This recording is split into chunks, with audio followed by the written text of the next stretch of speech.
You're tuned in to Shea Butter Me Radio, where we keep it all natural.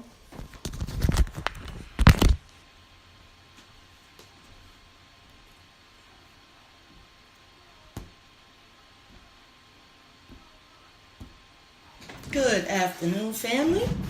Thank you for tuning in to Shea Butter Me Radio. Right after this brief introduction, we will get ready.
Peace, family. Thanks for coming in and joining us on Shea Butter Me Radio. I'm a little bit razzle-dazzled because of technology issues. Always. But we have gotten to the point where we're all good. We're going live on Facebook at this moment. Peace, Facebook. Good afternoon. Coming from Shea Butter Me Radio, Spreaker.com. Just want to say greetings, peace, love, and light. Shem Hotep, Namaste. And let me just give this link out to the other page.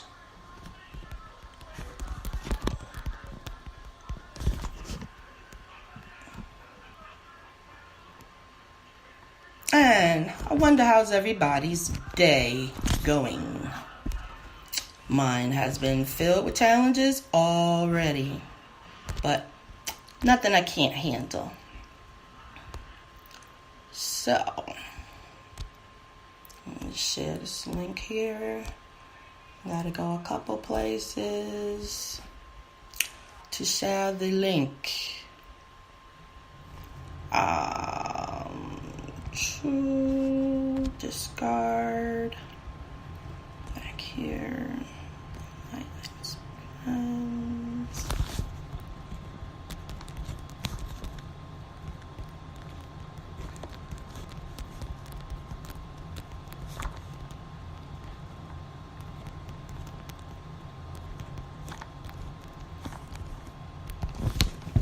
All right.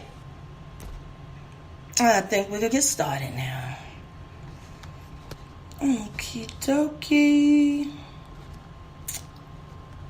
We're going to go there, give ourselves a little intro pause for the radio. You guys can't hear it. Raspberry Raisin candy. Okay. All right. So, like I said, I hope everybody's doing good today. I'm feeling well, handling life's challenges very well. On the scene is Shungite Elite, of course. You see what the difference is? You see the glow of the Elite Shungite? The God of Rocks. Awesome. And I also have my Heartstone. This is called a Bloodstone, and it helps with matters of the heart, whatever they may be. And so I have one, and we are very close.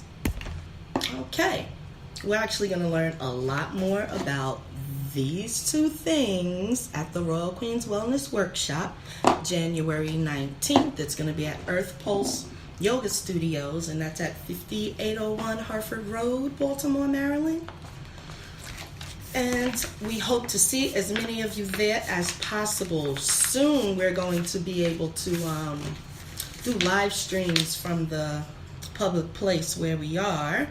And so we want to reach as many people as possible. But the topic of today's show is, one moment while I do my little intro for the radio station. You're tuned in to Shea Butter Me Radio, where we keep it all natural. Shea Butter Me, baby. All right. So today we're going to talk about healthy hearts. Yes, we're going to talk about healthy hearts. Brother Hakim, peace. How you doing? Glad that you have tuned in to the Circuit and Ray show. And it's put on by Shea Butter Me Radio, which is also Circuit. Yes, we wear many hats. Okay. Healthy hearts. We're going to start out with a caption from what is called the Maxims of Good Discourse. Can you guys see this? And what I want you to see, it is by our good brother Ptah Hotep. The words of Ptah Hotep. Of course, translated because these are originally in glyphs. And so we are using this translation because it is what it is. But a lot of us truly believe that the ancient Kemetic language has not been deciphered, just because of its complexness, and it was translated by using a language that can't compare to it. So it's like using a scale to weigh pounds, but what you really want to weigh for is ounces. So that's the issue there. But we're making the best of it, and it makes us scholars if we want to study the language. It is, to me, so far it has been complicated, but I'm learning to recognize repetition. And so when you can recognize repetition in learning languages, it makes it much easier. Okay, matters of the heart. I'm coming from the Maxim of Good Discourse from Ptah Hotep, ancient Kemet. So, let me read this passage. Ptah Hotep summarized the phenomenology of the subjective insofar as Ma'at, which is the Kemetic. You're going to say 10 Commandments because we're all in tune with 10 Commandments, but originally there was 42 confessions.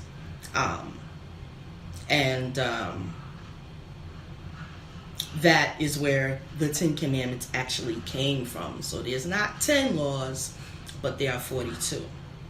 Okay, and they are called Ma'at. M-A''A'-T. Ma'at. I am short and I'm sitting on a bunch of pillows, but I wore my Ma'at necklace, and she is the woman symbol with the wings outspread. And she's the African sister Ma'at. Okay, Mother Goddess. Okay, so Ptahhotep summarized the phenomenology of the subjective insofar as Ma'at is concerned, and it is used as a good example. So Ma'at is used as a good example. What you will find if you were to get this book is that a lot of your Psalms and Psalms were borrowed, and you will see the repetition of the language once you start to dive deep. And so to go back,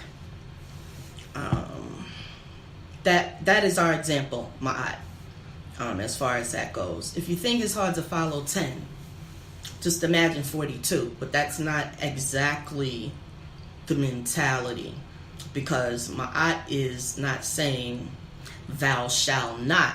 It says I have not. So you're actually going down a list saying what you have not done. You know, I have not offended anybody. I have not been envious. I have not been hateful. I have not been covetous. Those type of things.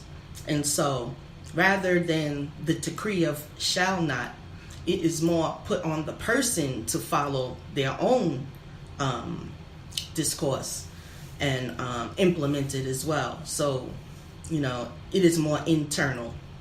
The whole entire ancient Egyptian culture was to delve inside of self and pull out and become this God body that you are. A lot of people nowadays are talking about God body this, God frequency that, but you and others will know when you're actually operating in the God body, which is your higher self. Your higher self, not your lower self. But we'll get into that on another show at another time. So the heart actually has 4 ventricles. And we're not so much talking about medical aspects of the heart. We're talking about esoteric or spiritual matters of the heart. And so the physical heart has 4 ventricles, just like we have 4 directions, north, south, east, and west. And so a lot of times when we are processing people, places, things, and circumstances, we have been told and taught that, well, we know that all is mental. All is mental. But to arrive at your mentality, the heart is the headliner here. So we're going to switch it back around to the way it should be. And that is when dealing with persons, places and things, circumstances, we are going to follow the heart. We're going to suggest, this is what I'm going to do. I'm going to follow my heart, and I'm going to suggest that others do the same. Because there is a difference. Okay, so with our minds, we have intelligence, number one. Some people say different levels of intelligence, but I'm just going to be universal and say tapping into levels of intelligence, which takes time. And my time is not anybody else's time to come to the knowledge or the wisdom.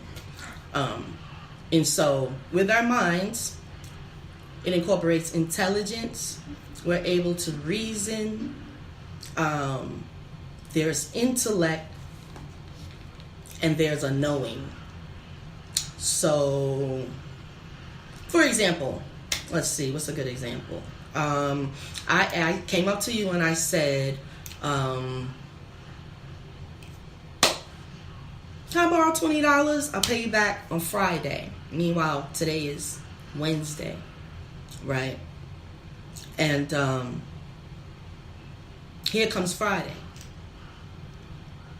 You ain't heard from the person. They ain't tried to contact you. No effort whatsoever. Most likely when the person came up to you and said, hey, you know, such and such and such, can I borrow this $20? Boom. The process starts. You know what I mean? It's up here and then it's in your heart. I'm like sitting on a pedestal. But yeah, this is a key that I wear close to my heart. We'll talk about that later. But yeah, so most likely when these things happen, it is of a split second timing, and it happens so fast that you must be conscious and aware that this is what's happening. So you're proposed with the question and it comes, and you know, you're processing it here. But now track this the next time, because as soon as you get off of here, somebody will ask you a question or ask something of you. And it's going to be your perfect example to use this to track how this process goes. Boom, they ask you for something. You begin to process it. Here is like, yeah, okay, I got $20. Friday, it's only 2 days away. Okay, this is possible. All the while, in your heart is another story. You must attest to this. And so, what I'm trying to say is, in ancient Kemet, they didn't so much rely on intellect. Although they are a highly intelligent civilization, or were a highly intelligent civilization. But they already knew that this intellect up here, I'm going to use the word worthless. I'm going to use the word worthless. And I'm going to say that our intellect and everything is great. It can get us to intelligence or achieve a level of.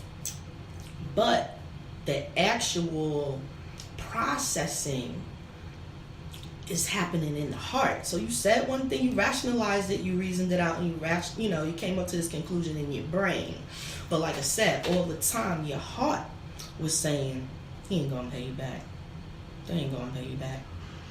And so you override that and you hand them the $20. Boom, the deal is done.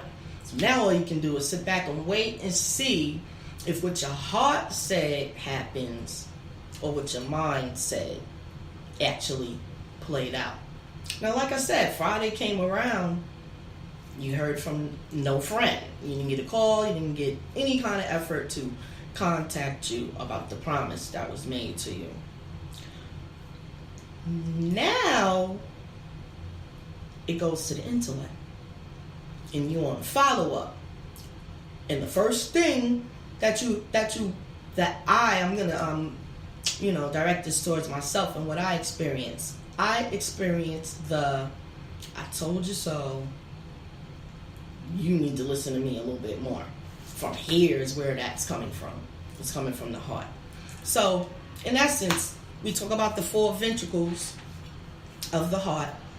And what I wanted to reveal to all, which is the seed and the gift to this conversation, is crossroads. The crossroads. The crossroads rely in your heart. It's not up here. The crossroad is here. And so growing up, you've heard the phrase, follow your heart. Well, there's a science behind that, But then when you get into like dogma and religion and different things like that, it's kind of like they tell you about the heart, but they tell you it's wicked. Now you go in these scriptures, I got stuff right here, so I'm not quoting this chapter, that chapter. Go to Google and say, what scripture of the heart is wicked. Boom, it's going to pop up most likely in more than one place. But we were taught that the heart was wicked, in that that it dealt with the lower self, you know. But then again, in a whole nother arena, you're told to follow your heart. So now it's up to you to figure out what's really good with that. And so we're talking about the crossroads. And the crossroads has generationally been thought of as a do or die place, where the two meet. You see that symbol, right? Where the two meet, the crossroads, right? When we was in the religion of Christianity, we often saw Jesus depicted with the hand up and the heart there. That's a clue. That's an esoteric clue. Not so much the man, but the process. And so right now, I feel like with dogma, people are getting caught up in the personification and, you know, and looking outside of themselves for whatever it is, instead of flipping it around on the inside. So that's why in ancient Kemet, our ancestors, they studied and prepared for death. And so it has been coined as a morbid culture by the uninformed. Understand what I'm saying? Because really, you've heard it in your lifetime that this world is a test. This is the test to figure out where you going, or where your soul or spirit or whatever is going to reside. And so therefore we might be making some judgments about family members and different things on like where they're gonna rest, and everybody wants to believe it's in a place that they created called heaven. But there's also those that might peg someone to be in the place that they created that's called hell. And so it really is a comfort to yourself, because the spirit's already gone on a journey and doing what it's doing. You know, you are left to everything that comes about is just for your own convenience and coping mechanism, you know, because once you transition, they're no longer into the worldly aspect. You're in a higher realm now. You understand? So that's the point I wanted to bring out also. So we back at this crossroads, and like I said, it's when the two meet, you know. But in most of our decision making and society has been training us not to listen to our hearts. And I really have been observing within myself, because that is the teaching tool. You understand? It's easy to observe others, but it's a task to observe yourself. A lot of people got issues with that, looking at themselves instead of always looking outside themselves, or looking to the next person to give them something that they should be giving themselves. And so basically that's where that ends up.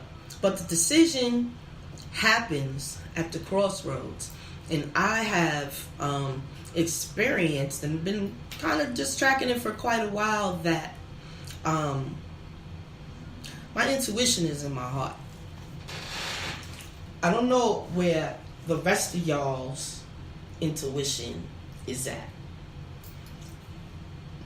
but I've come to a conclusion that my intuition is in my heart, because the heart is more than a pumping organ. You have portions in your brain that communicate with your heart, okay? But it's spirit. It's not matter. You got the physical, and then you got the mental. I don't know about you, but do you see any thoughts floating around in the air? I don't see no thoughts. So thoughts are mental, not so much physical. You know, the thought can create a physical manifestation, But that's pretty much all it is a thought.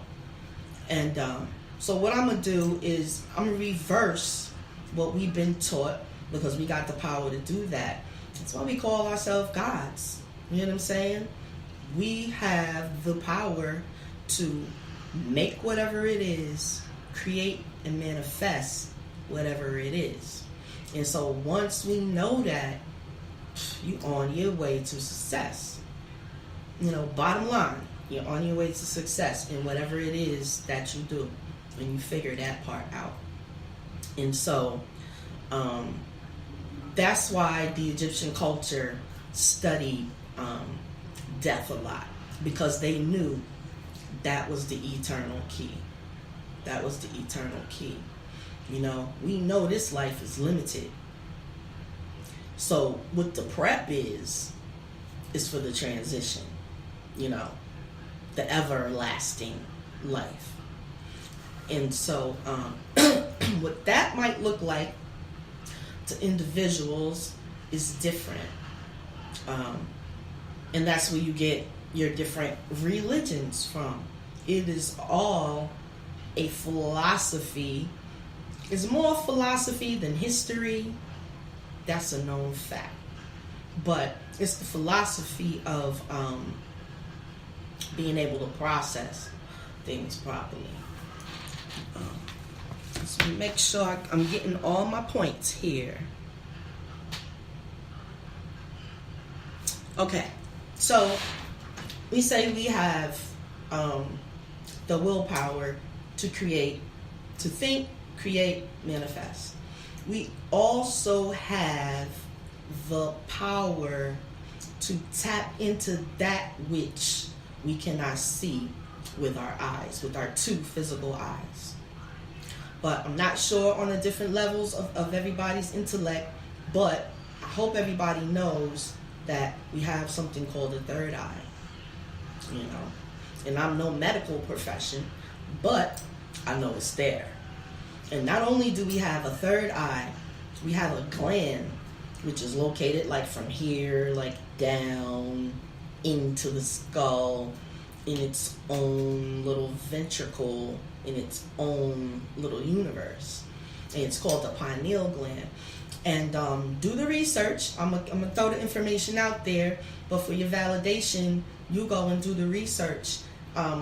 Once that part of the brain is magnified to say, because it's very minute and small, but once it's magnified to, like, say, the size of a car, a vehicle, and you get to see the true thing, there is actually a space, okay, that has the gland, and around the gland are rings. And it looks just like the ring of Saturn. There's a story behind that today, but that's another branch off there. I'll never get back to what I'm trying to do here. So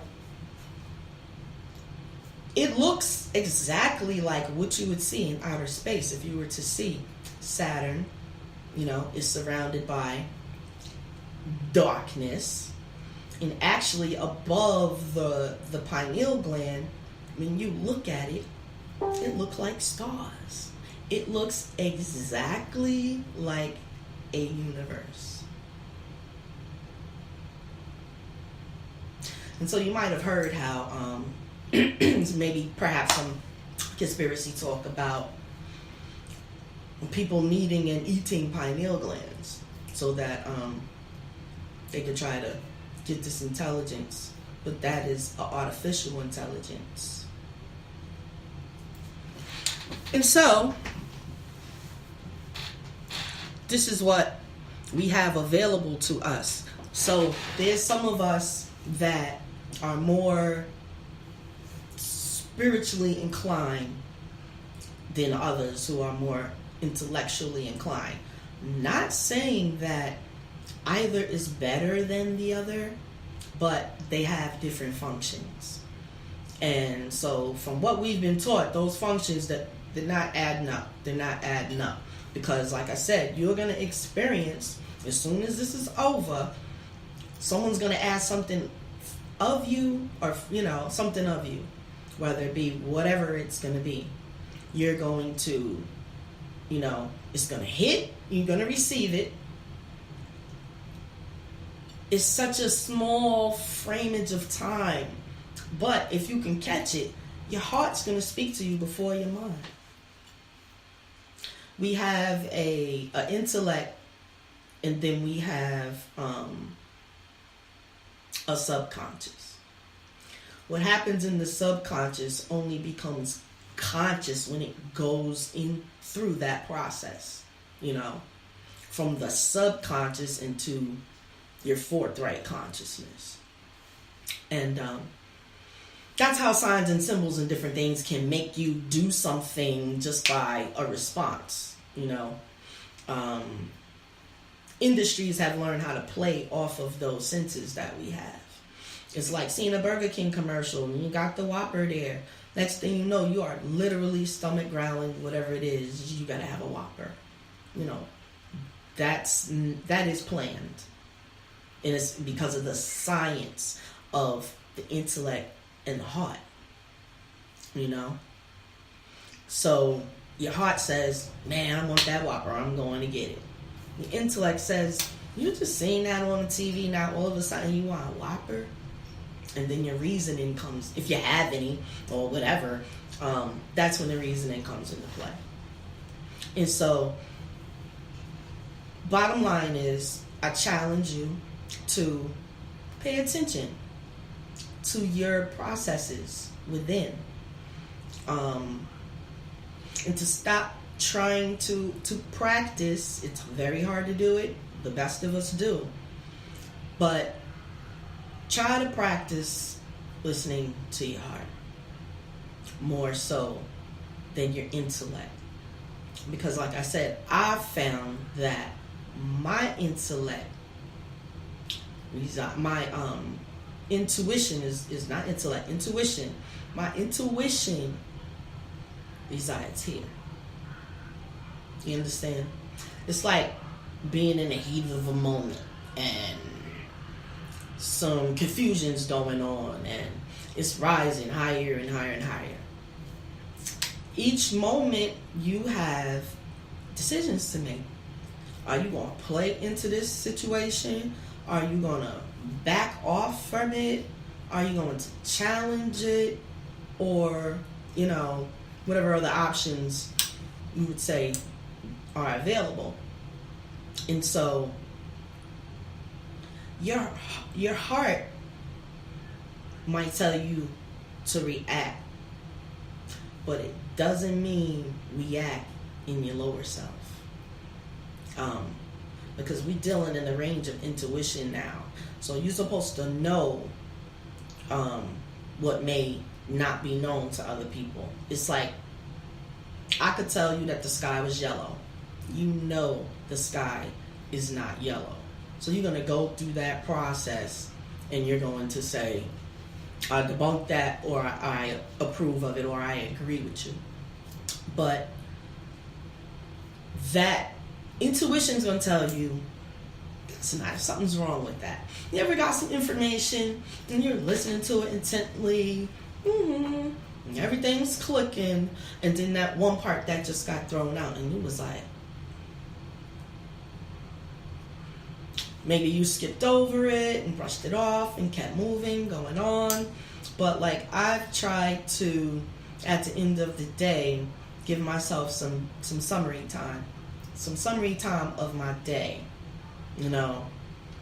What I addressed, how I addressed it, what I didn't address, and what I had the power to go back and address about that day. And I'm looking at myself, addressing myself about the happenings of the day, not so much outside of ourselves. It's a new phrase that people are saying, and it's called I love myself reflection. And that comes from me looking at you, observing, but what I should be seeing is a reflection of myself. Whatever we throw at each other is a reflection of ourselves, because we all have the capabilities of being whatever we want to be. Nice, nasty, indifferent, or in between. So, in that aspect, you definitely, it's a chore and it's a challenge, but you got to pay attention if you're trying to change some things about yourself.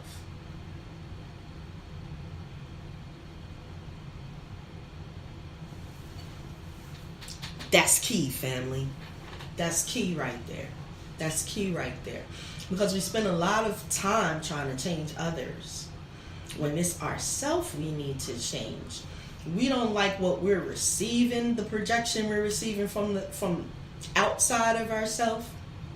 But understand, all you can control is yourself. You cannot change nobody else. You can feed them with the information, but it all depends how it resides at that crossroad, which we call the heart. It depends. Because what comes through the heart is supposed to have you stop and use this. From here to there. You understand? Not so much from there to here.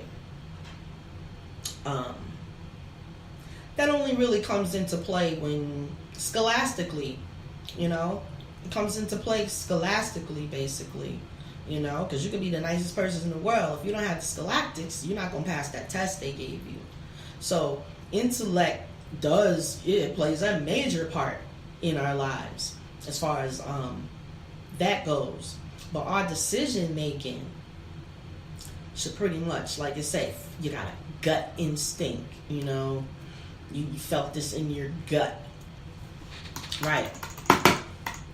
So much from your gut, but your whole chest cavity is pretty much where that resides. And so it goes into a lot of physical things too, because having a healthy heart can actually kill disease or prevent certain types of ailments and diseases, because your heart can trigger and secrete hormones that give off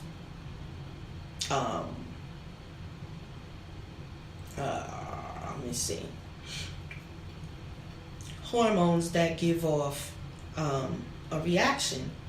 And so, when it's triggered, you get this result. It's like cause and effect, basically. And so, in processing information, it happens so fast, but you can definitely track it. And so, I just want to put that out there for people to think about when we're talking about our ancestors and the civilization of ancient Kemet. It was a reason why they did what they did. Why they didn't spend their time on worldly matters. Pretty much, they wanted to thrive, be successful, and be happy in their quality of life. And so, who doesn't want that? Who has to be pegged as something else, that they're not. And so, I'm taking my time and I'm studying. I do this every day, all day, because I want to know. And I'm interested to know. It's my birthright to know. It doesn't matter what it is. Whatever you want to know, pursue it. Don't let society try to put you in a box. Because it's and then don't let society let you become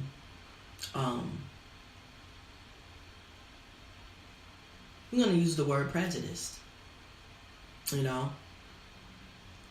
When you're operating in your higher self, we're not all the same. And you don't expect anyone to be the same.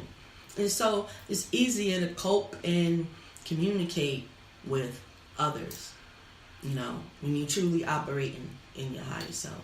And that's what we say. And we can get there real quick, because we could be in our lower self and get to our higher self just like that. Real quick. And it has to do with a healthy process of information from your heart to your intellect. And as a people, we do have some work to do in that area. So that's why I decided to come on here and talk today. I was supposed to be streaming live on YouTube as well, because I'm trying to do YouTube, I'm trying to do my radio platform, I'm trying to do Facebook Live, and I'm a starving celebrity. Put it like that. I am my own personal assistant. I'm my own content person. I'm my own moderator. I'm my own everything.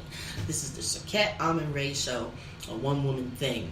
But I definitely invite people to come on as hosts with subjects. I'm going to be reaching out to people that I know to talk about certain things and really get this on the road, because to me, it's not so much about money, fame, or success. It's always been interested in sharing information that people can apply to make their lives better. And as I learn, I intend to share what I learn. So, yeah, I'm going through information fast like crazy, because for so many years I was in a certain rut in my mentality, and it's been about, just saw a Facebook memory the other day, I think it's been about 4 to 5 years. I'd say the ending of 2012, beginning of 2013 is when I was blessed, let's put it like that, to just another level of consciousness. It was like being on level 5 and like waking up and being on level 50 again. And I wouldn't change it for the world. That's right, I wouldn't change it for the world or the cosmic world. But when you're there, these things don't matter. These things are earthly matters. They really don't, you know? What matters is staying focused, operating in your higher self as much as possible. And there's things that actually accompany you in doing that. Diet, the company you keep, whatever you indulge in, the places that you go. Lately, I've been very mindful of who my physical presence is around. As far as when I'm relaxing and, you know, like you said, being yourself, as in your own personal domain. And I had to spend a lot of time alone. Actually, I love doing that. It's not that I don't like company and stuff like that, or companions or anything, but when I am alone is when my spirit guide really guides, with an S, because trust me, there's not just one. And I'm gonna drop another jewel before I leave. But that requires alone time for me, you know.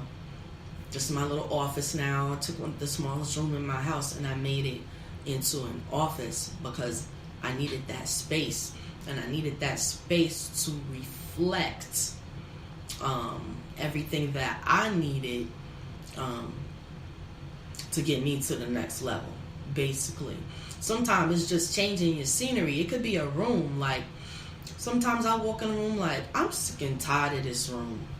I want to change this. I want to get a new rug. I want that, this, that, the other, you know. And really what it is it's, you're fooling yourself, really, with objects, you know. We love objects, and for that we should, because we are royal priesthood. And when I say that, it's not on a religious level. We are royalty, so we like nice things. What's wrong with that? And we're not the only ones, but we deserve it as well as anybody else. But what we have to know is these things don't make us. And they don't make us better than anybody else at no point in time. But yes, so peace, Cuzzo. How you doing? Thanks for coming on. What I was talking about is matters of the heart, healthy heart. Just to summarize, We talked about how it's not so much your intellect that is making the decisions. Your gut instinct, your intuition, and everything lies in your heart. So you might have heard some kind of religious things to say that the heart is wicked, this, that, and the other, but it's not exactly so, because spiritually speaking, the heart is hashing out things. You know what I'm saying? And it's coming to you as forms of thought. But the heart gives you a concrete answer. It gives you a concrete answer. Now, whether your intellect lets you follow that answer, which would be following your heart, your intuition, whatever, that's another story with another show. Because we can control ourselves. And that's mentally and physically. So, yeah, and we talked about how the heart is actually the crossroads, you know, where the rubber meets the road and the real deal happens in your heart, not too much in your mind. Like, you're processing it in your mind, but that gut would, because you can get a feeling, you could cry, you could laugh, you could do all of that. That's coming from your heart. And I can physically feel it sometimes. Like, you know, when you're talking and you're getting emotional and you're building up to perhaps some tears. It's a process. And if you could stop and think about it, you actually feel it, like, in your heart. So, yeah. To summarize, that's what we were talking about. That we have always been taught not to follow our heart because it was wicked and this, that, and the other. And the sins is in the heart and all of that. Boulder Dash. Okay? Boulder Dash with that. You know what I'm saying? Lately we've been saying we're operating on our God frequency, we're in our God body, and so we need to be in our God body. Understand that intuition, gut feelings, and all of those things are emanated by the heart. And so taking care of the heart is not only physical. You know, it might, if you go work out or something like that, it might get your blood flowing, this, that, and the other. But you know, the heart is going to, you know, whether it's fed or not fed, it's still going to have your intuition, your seed of intuition there. So yes, that is what we talked about. I'm gonna show this book one more time, just in case you didn't see it. This book is called, I see a glare there. So it's The Maxims of Good Discourse by Ptah-hotep. Ptah-hotep is one of our ancient ancestors from ancient Kemet. And I was just reading this book, and it's actually where a lot of your Psalms and Proverbs came from. That I got the books where they were borrowed from, so I got receipts. So that is no question. This is another one. It's called the Hosea. Sacred ancient Egyptian wisdom. See the thickness in the pages and everything. It was actually written by our good brother who started Kwanzaa, created Kwanzaa. His name is Maulana Karenga, Maulana Karenga, our brother Karenga. And so, yeah, as I'm breathing through other information, I'm actually also reading this book, but I'm taking my time with it because you have to break things down for yourself so that you get an understanding, so that when you explain it to somebody else, then they could gain a healthy understanding of it. But I always say, do your own research. Don't take what I say. Take what I say and go and check it out. You know what I mean? For yourself. And that also helps us retain the information a lot easier. As we know, it's hard to like recite things and say like, that's where the nervousness comes from. You're going to go live, this, that, and the other. What are you going to say? I am training myself to wing it. I might write down some points, but everything I'm saying is not going to be written down, because then it's not coming from the heart, really. I mean, it is, but I'm talking about fresh, you know, like a pair of sneakers, fresh off the assembly line or whatever it is, you know. So that is pretty much what I was sharing. We've been taught that our heart is wicked and stuff like that. A lot of you may have already experienced what not following your heart can result in. And most times it's not good. Or it leaves us in a place where we got to recover something, to get back to where we were. And so, again, that's why I was saying our ancient ancestors from Kemet are looked at as like some pagans or whatever, but they didn't spend their life their time trying to figure out how to be human. Like, that was child's play for them. You know what I mean? We all know that mentalities can be right, wrong, or indifferent. But what comes from the heart, you can pretty much rely on. So I'm challenging everybody to see that in themselves. And instead of trying to change other people, change yourself. I'm right with everybody on this challenge, because we have different temperaments and different things like that. We process information differently. And the reason why we process information differently, from what I've observed, is because of the heart. It's like, oh, I went through this as a kid. I didn't get this. I was treated that way, yada, yada, yada.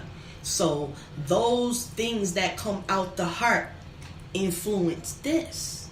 And then this has to say, no, it's still coming from the heart. I'm going to backtrack on that, because it comes up, you get there, and then it's here, But it also has to come from the heart. Like, that's not a good way of thinking. I shouldn't be thinking like that. When you checking yourself, it's coming from the heart. You having a heart-to-heart talk with yourself. The God body. Because you can literally do pretty much anything you want to do, whether it be destructive or positive. But you are a God. And paying attention to what the heart is saying is good. It is not bad. It's where your intuition lies. And sometimes that actually throws us so off track. It takes a long time because, like I said, I had a certain mentality up until about 2013. Well, close to 6 years ago. Like 5.5, 6 years was when, boom, the light bulb came on. Started studying, doing my researching, listening to my own heart, because this decision wasn't anybody else's suggestion. And so I knew this is my destiny and what I'm supposed to be doing in life, which is never reaching perfection, but striving for perfection within myself, not within others. Now, we are put into positions. We have titles. We're mamas, we're daddies, we're brothers, cousins, uncles, and so on. And so we do have a responsibility to work on ourselves so that when the younger ones see us, they don't pick up the bullshit. You feel me? Then they're going to pick up some of that anyway, because they definitely do mimic themselves after their leaders, their parents, or whatever. And so we gotta keep that in mind going forward, because we do want the next generation to be better than us. It's like how we would look at our grandparents and things. They took some stuff, they went through some stuff, and they took some stuff that we could not do. That's why we here for such a time as this. We could not have lived through what they went through. I'm going to speak for myself. I know darn well I couldn't have. So I definitely never forget them, and I always, bring their names up and different things, and not just our physical ancestors, but all of our ancestors. When you get a chance, look up how many DNA strands an African American person has. It's important to be specific and detailed and say African Americans. Look at that, and then they're going to tell you a portion of it is junk. What are we doing with junk DNA? Like, when you're thinking on a different level, say religiously, you mean God made a mistake and forgot or something to put that in there? But when you're thinking esoterically, then you know that's not so. Let's see, we got peace, Keisha. Thanks for coming on. I'm wrapping up soon, but this is recorded, so I'm gonna hit you with the link and listen at your own convenience. But for another quick summary, we're actually talking about heart health, but it's not a physical thing. It's spiritual. And so what I was talking about is the crossroads. The crossroads is pretty much in your heart. That's where the rubber meets the road. That's where emotions are, and that's where intuition is. And we talked about following your gut and listening to yourself, and not to stop overriding what your heart is saying and what your mind is coming up with. So that is pretty much what we were talking about. I hear somebody in the house calling me, but they know I'm on live. Lord. So anyway, yeah, that's what we were talking about. And like I said, we were always taught that the heart is wicked, this, that, and the other. Not so. If anything, this bad boy up here is wicked. Wow. Now, there's some thoughts that go through there. You gotta have a heart. You gotta have a heart. Because you could end up some sinister character real quick. So, the Bible got the story about Cain and Abel and the struggle or whatever. And then in ancient Kemet, you got Set and Osiris, and it pretty much resembles your higher self and your lower self, overcoming your lower self, pretty much, with your intuition in your heart and your mind. And it can definitely be done. It is a lifelong process, but it's a lifelong process that's worth it, because we all know this life is temporary. It is a test. That's what I'm getting out of it. Tested minute after minute. And so to prepare ourselves for everlasting life, these tests you must pass, or you must learn from them. Like, you gotta gain something and be at a certain place before the transition. Because in ancient Kemet, it talks about that moment. And at that moment, it's like, where in Christianity, they be like, oh, St. Peter, he gonna meet you at the gate. He's gonna take you to Jesus and God and record, play your life, everything, secret and not secret. And after that, you get your judgment. But in ancient Kemet, we have Anubis. And let me get my Anubis right quick. Some of you might have seen this before. Let's see. Can you see that? This way. Can you see that? Okay. He's standing over, let me see. He's standing over the tomb. Back this way. Things are opposite on the camera. Yeah. Okay. So, he's laying over the tomb. You see his hands. It's like he's blessing or prepping or the king. But, in ancient Kemet, this is the representative Anubis, that he is the gatekeeper. He ushers you in, and he can actually speak on your behalf to say, this is that and the other. So, in one hand, we've been taught that in the twinkling of an eye, you could have been Joe Blow damn murderer all your life.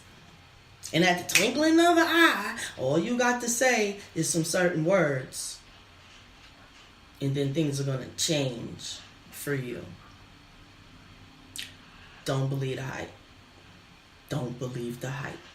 Our ancestors studied the transition every day, all day. And that's for a reason. It's got to be one of the most important things we're ever going to do in existence. And that's why I need the brothers and sisters to get hype about ancient Kemet. You need to learn this. We got to get up to speed. It's like all these years and years and years and years and years and years and years and years of being taught straight bullshit. We got to get on point, and we got to get on point fast. This is what I do every day, all day. I don't regret a thing. It's nothing but improving my life, giving me a chance to look at myself and to look at others as a reflection of myself, you know, because we so quick to judge others, but what we should be doing is judging ourselves. And then that's going to pretty much compile who you're going to spend your time with, and, you know, where you're going to allow yourself to be physically, you know. It's like being of a different religion and going to your family house for a Christmas dinner, and everybody there knows that you on a whole nother level, whether accepted or not accepted, you know. And when ignorance is involved in being in the don't know realm, it's tough. It's tough. But, you know, also I want to say, everybody, be yourself. Don't let people dictate what you believe in. Start to do your own research. And take it seriously what our ancestors did, what they were doing, because it is for the most important reason. They weren't just pagans in the underworld and false information. They prepared themselves mentally, physically for the great everlasting life. And so we're gonna scrap all that superstition and different things that we have been taught by people that intentionally don't want us to know the truth. We're told not to listen to our heart. Don't believe that. Your intuition resides there at the crossroads. That's where the crossroads is, in your heart. That's why Anubis got the scales. And he gets to weigh the weighing of the heart. They didn't say they was going to weigh your brain. Do you know what our ancestors did with the brain? Once the person became deceased, they drilled 2 holes here and they sucked your little bit of brain out and got rid of it. They didn't find none of those in the Coptic jars of the organs that we preserved.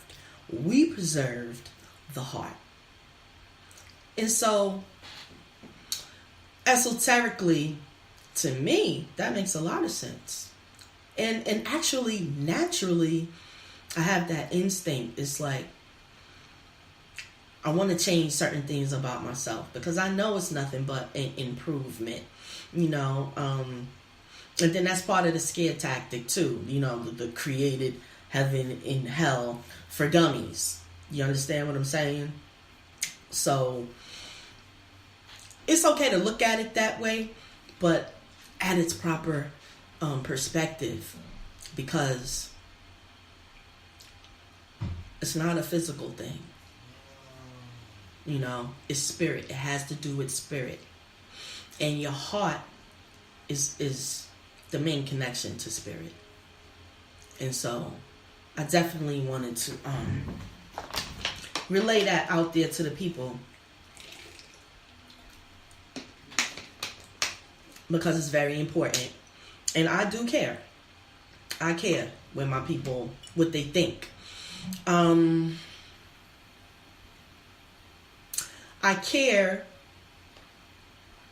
but not to an extent where I'm going to allow it to affect my physical body, you know, because it's stressful to see our people in such a stupor. It is.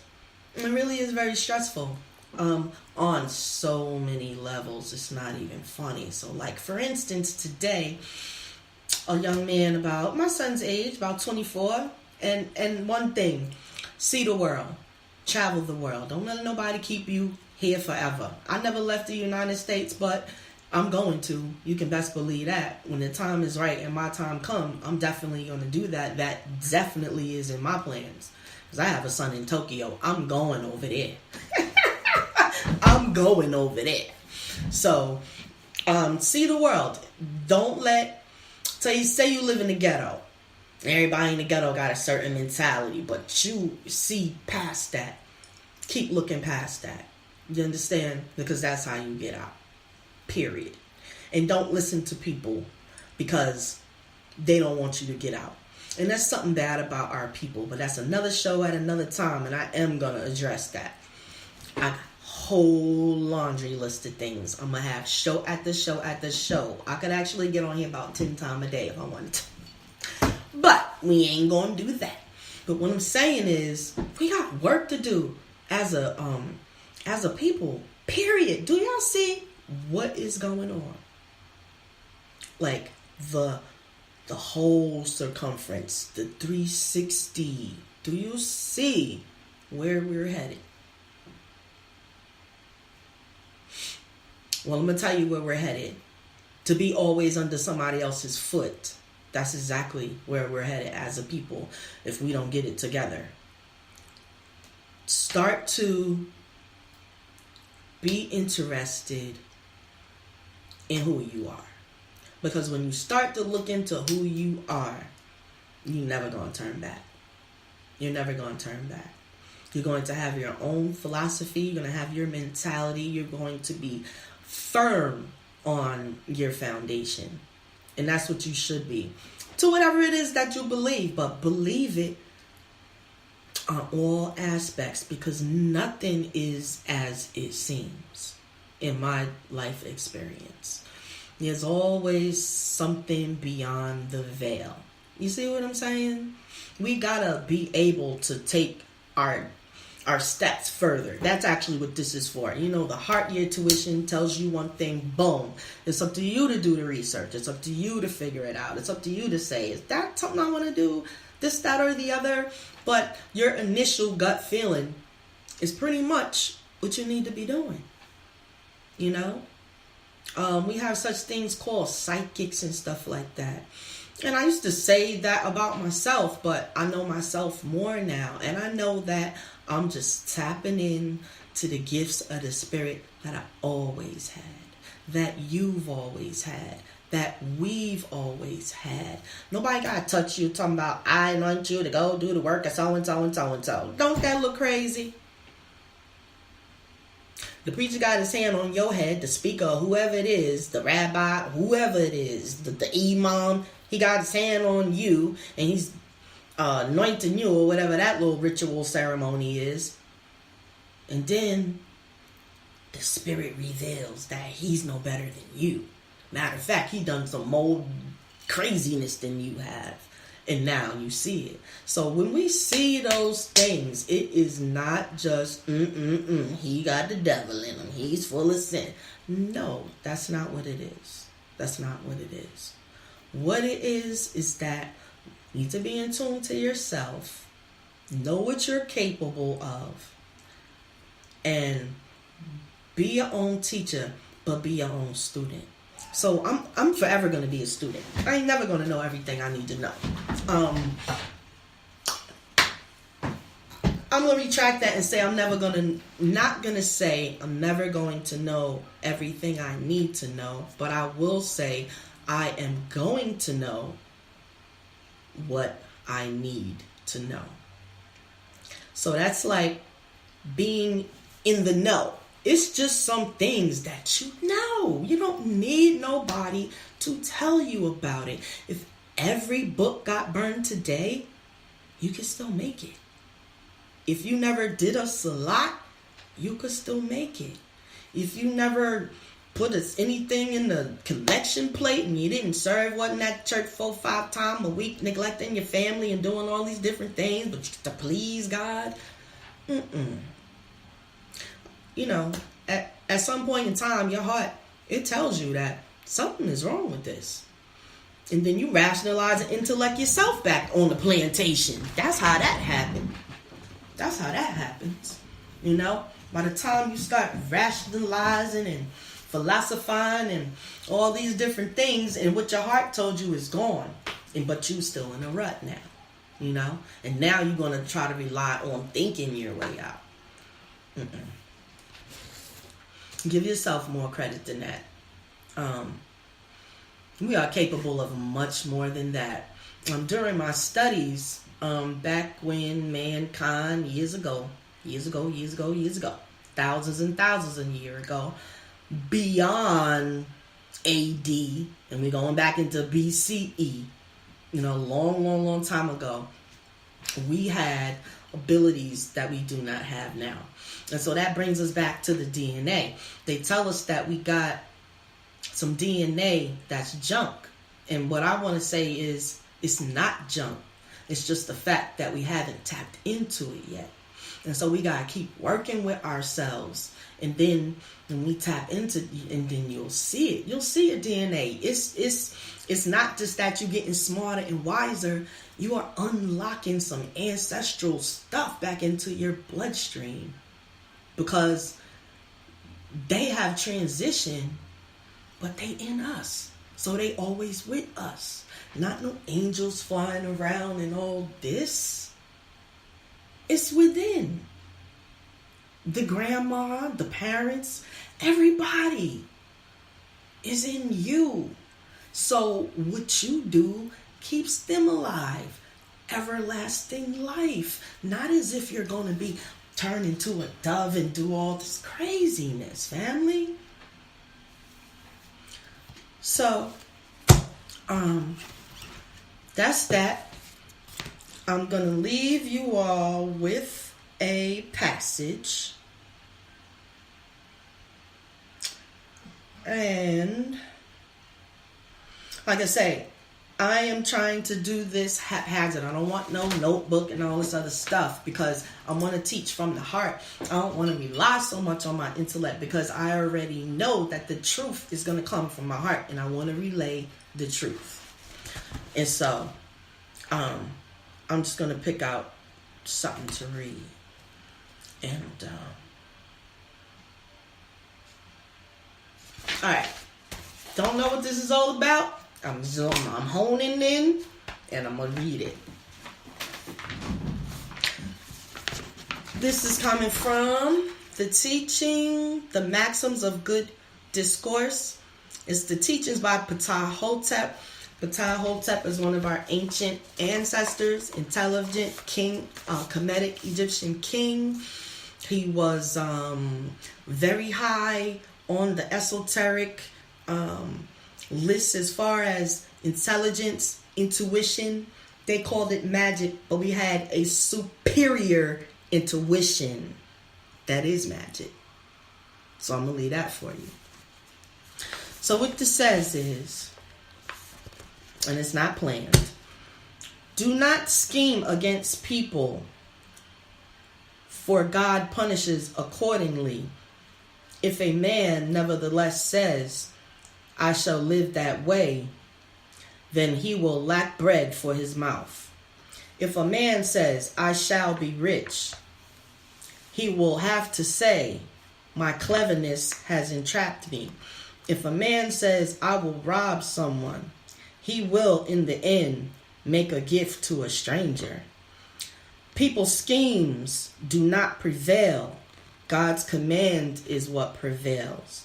Live in the midst of contentment with what you have, for what they, the gods, give comes by itself. And so, I think that was appropriate. Wow, I got a chill on that one. And so, we look at other people as a reflection of ourselves, and then we say, I'm going to live that way, or I'm not going to live that way. Now, when it talked about do not scheme against people, for God punishes accordingly. Not so much in the sense that you might think as far as punish or what your example of God is. So we've been trained to think of something outside of ourselves. But like I just said, the heart is the seat of the crossroad, and it is where your intuition lies. And so you definitely condemn yourself when you know you're wrong.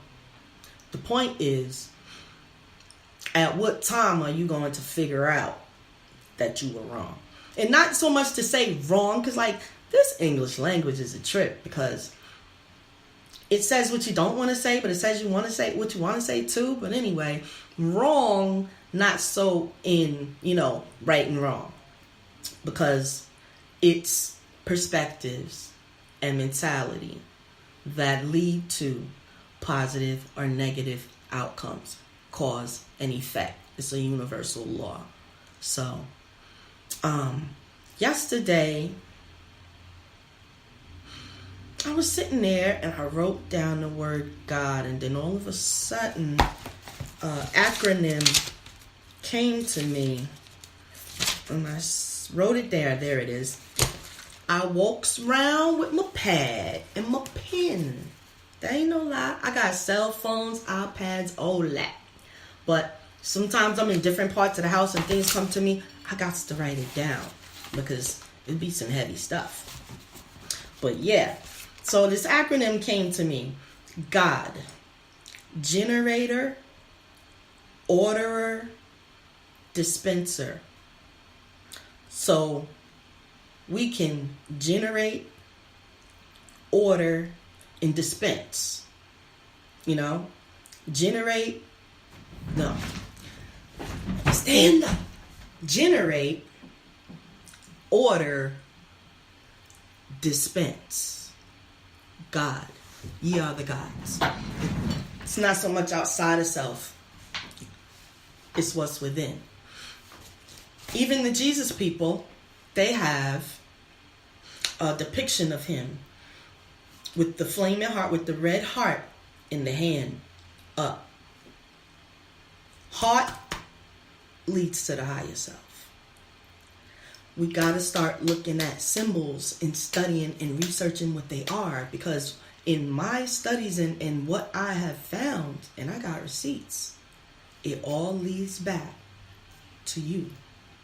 Not so much outside of you. So family, peace, love, and light. I'm going to get rest of the things I have to do today done, or make a good effort at it, because one thing I don't do nowadays is rush myself. I literally walk slower on purpose. We're going to talk about that at another time. But peace, love, and light, family. I love you all. I'm going to be back as much as I can within my day and in between what I can do, because that's what's on my heart. So peace, family. Uncle Josh and Ned, love y'all so much.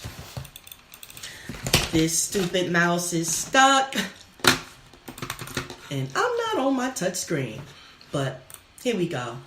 This is what makes being live so great, because there was a time when we thought everything on TV had to be perfect. But then, like, the more you're on the camera, because some of you may want to do this, and then you might have some kind of shyness up here, but the heart telling you, go for it. Go for it. And when I learned how to shove all that crap aside, I never was the same. I'm the queen that I am today because of it. So, peace, y'all. Love y'all. Have a wonderful day.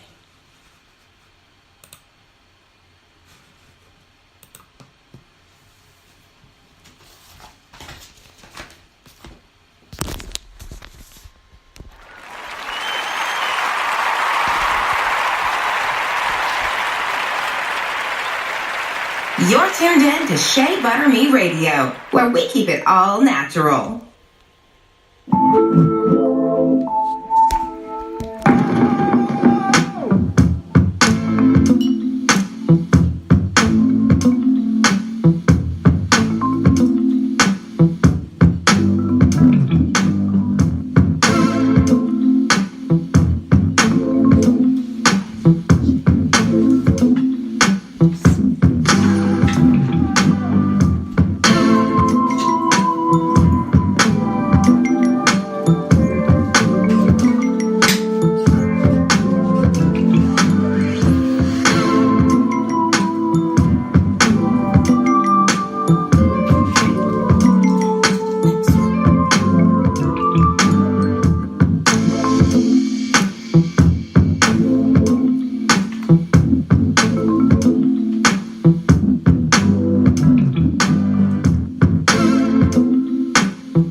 to Shea Butter Me Radio, where we keep it all natural.